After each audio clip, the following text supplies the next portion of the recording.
दुनिया की सबसे बड़ी विज्ञान प्रयोगशाला CERN, जहां हजारों वैज्ञानिक गॉड पार्टिकल की खोज कर रहे हैं, जहां ब्रह्मांड की उत्पत्ति के रहस्य को सुलझाने के लिए एटम्स को आपस में टकराया जा रहा है। लेकिन क्या आप जानते हैं, इस आधुनिक विज्ञान के मंदिर के बाहर एक भारतीय देवता की मूर्ति खड़ी है। कोई वैज्ञानिक उपकरण नहीं, कोई मॉडर्न आर्ट नहीं, बल्कि नटराज के रूप में भगवान शिव।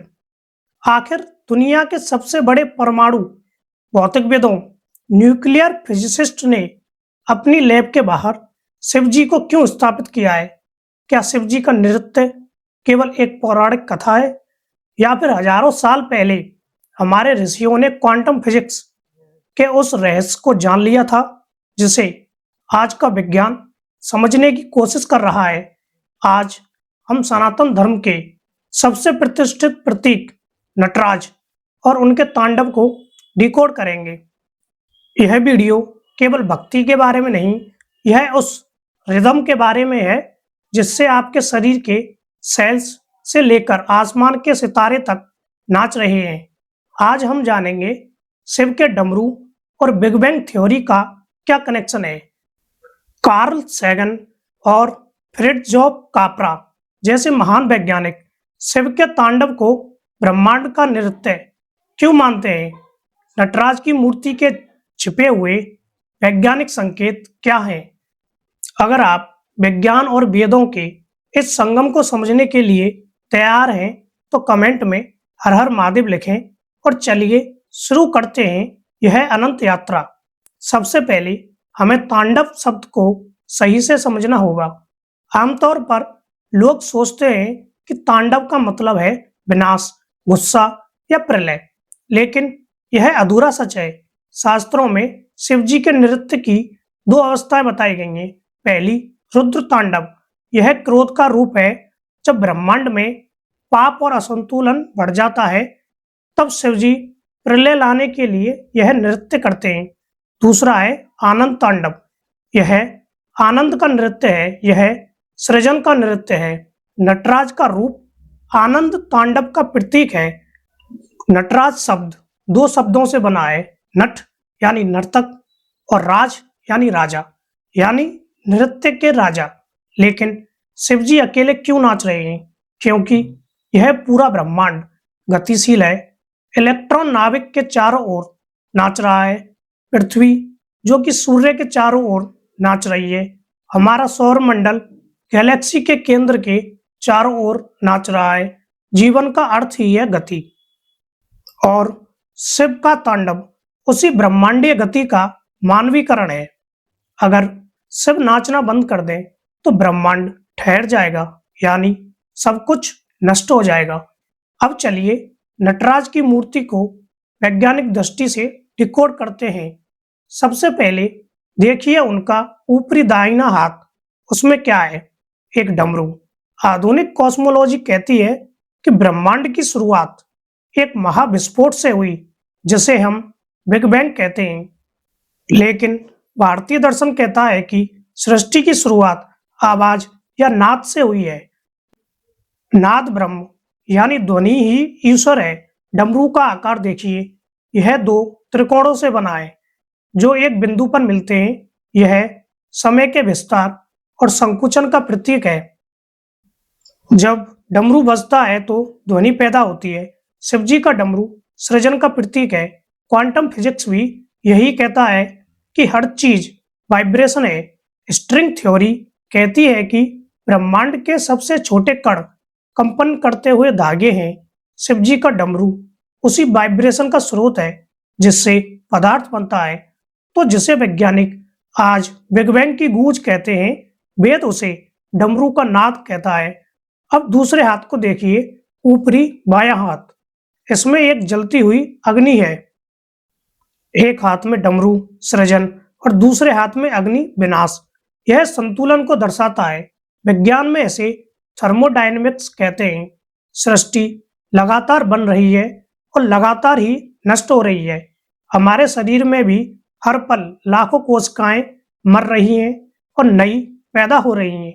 अगर पुरानी कोशिकाएं मरे नहीं तो कैंसर हो जाएगा। इसलिए विनाश भी जीवन के लिए उतना ही जरूरी है जितना कि सृजन। यह अग्नि एंट्रोपी का प्रतीक है। एंट्रोपी मतलब अव्यवस्था या बिखराव। समय के साथ हर चीज का क्षय होना तय है। शिव अपने हाथ में इस प्रलय अग्नि को थामे हुए हैं, जो हमें यह बताता है कि अंत में सब कुछ ऊर्जा में बदल जाएगा। E=mc²। आइंस्टीन ने कहा था कि पदार्थ ऊर्जा में बदल सकता है। शिव जी की अग्नि उसी ऊर्जा का रूपांतरण है। अब अपनी नजर नीचे ले जाइए। भगवान शिव किस पर खड़े हैं?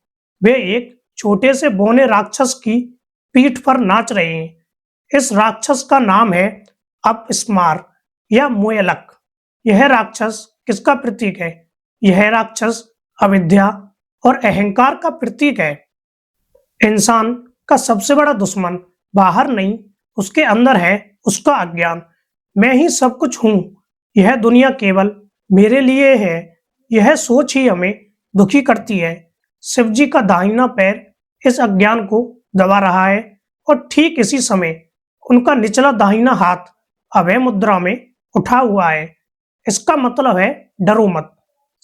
शिव जी कह रहे हैं, जब तुम अपने अहंकार को मेरे पैरों तले कुचल दोगे तो तुम्हें जीवन और मृत्यु के चक्र से डरने की जरूरत नहीं होगी। यह एक मनोवैज्ञानिक साइकोलॉजिकल संदेश भी है।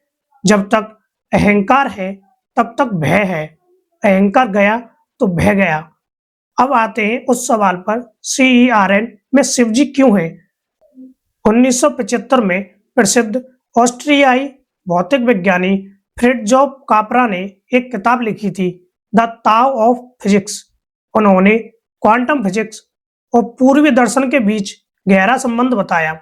उन्होंने कहा, आधुनिक भौतिकविदों के लिए शिव जी का नृत्य सब एटॉमिक मैटर का नृत्य है। क्वांटम फील्ड थ्योरी के अनुसार कण पार्टिकल्स ठोस नहीं होते, वे लगातार अस्तित्व में आते हैं और गायब होते हैं। यह एक निरंतर चलने वाला नृत्य है। ऊर्जा का यह खेल ही ब्रह्मांड का आधार है। महान खगोल शास्त्री कार्ल सैगन ने भी अपनी सीरीज कॉस्मोस में कहा था, हिंदू धर्म एकमात्र ऐसा धर्म है जो यह मानता है कि ब्रह्मांड बार बार बनता है और नष्ट होता है, और यह आधुनिक विज्ञान की समय सीमा से बिल्कुल मेल खाता है। शिव जी के चारों ओर जो अग्नि का घेरा है वह इसी ब्रह्मांडीय चक्र को दर्शाता है। यह घेरा बताता है कि ब्रह्मांड एक बार बनकर खत्म नहीं होता, यह एक अनंत चक्र है। दार्शनिक रूप से शिव जी का तांडव 5 कार्यों का प्रतिनिधित्व करता है, जिसे पंचकृत्य कहते हैं। ध्यान से सुनिए, यह आपके जीवन से जुड़ा है। सृष्टि, डमरू से नया बनाना। स्थिति, अभय मुद्रा से पालन करना या रक्षा करना। संहार, अग्नि से पुराने को खत्म करना। तिरोभाव, जमीन पर टिका हुआ पैर, सत्य को माया से ढक देना। अनुग्रह, हवा में उठा हुआ बायां पैर, मोक्ष या मुक्ति देना। शिव जी का उठा हुआ पैर इशारा करता है कि अगर आप इस संसार की माया से मुक्त होना चाहते हैं तो मेरे शरण में आओ। यह केवल एक मूर्ति नहीं है, यह पूरे जीवन का मैनुअल है। तो दोस्तों, नटराज का तांडव केवल कैलाश पर्वत पर नहीं हो रहा है, वह तांडव आपके अंदर हो रहा है। आपके दिल की धड़कन शिव जी का तांडव है।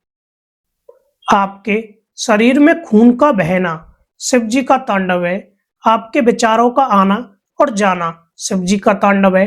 विज्ञान ब्रह्मांड को मशीन मानता था, लेकिन क्वांटम फिजिक्स ने बताया कि ब्रह्मांड मशीन नहीं, एक विचार या नृत्य है, और उस नर्तक का नाम शिव है।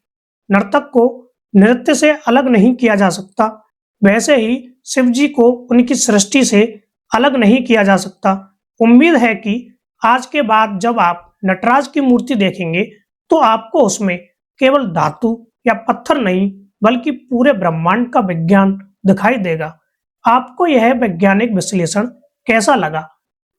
क्या आप मानते हैं कि हमारे पूर्वज विज्ञान में आज से कहीं आगे थे? अपनी राय कमेंट में जरूर लिखें। अगर आपको यह जानकारी गहरी और अद्भुत लगी तो वीडियो को लाइक करें और अपने दोस्तों के साथ शेयर करें। ऐसे ही ब्रह्मांडीय रहस्य को जानने के लिए हमारे चैनल को सब्सक्राइब करें। मिलते हैं अगले वीडियो में, तब तक के लिए ओम नमः शिवाय।